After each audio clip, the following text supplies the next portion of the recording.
I've been surprised at how quiet Republicans have been about the president of the United States joking about a criminal assault on a reporter. What was your reaction to that?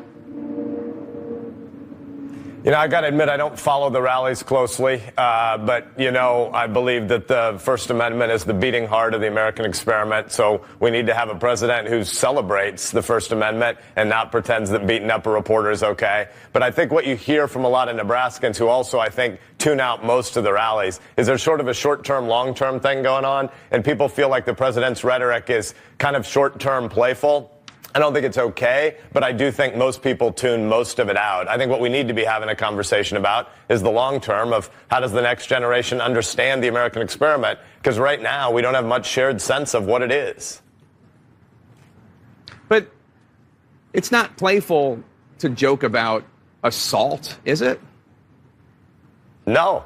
No, I mean, the guy was convicted of a crime, and the First Amendment, free speech, press, religion, assembly, protest, the right of redress of grievances, these are things we believe are rights that 320 million Americans have, not because government gives us these rights, but because there are rights by nature, the founders would have said, and government's our shared project to secure them. So we need a president and all other elected officials to be stewarding and shepherding our shared understanding of that to the next generation. So no, it's not okay. But I do think that it's sort of baked into the president's stock price that sort of this amoralistic take he has on it is just what most people think the president's going to do. And most people where I live sort of ignore most of it. Some think it's funny.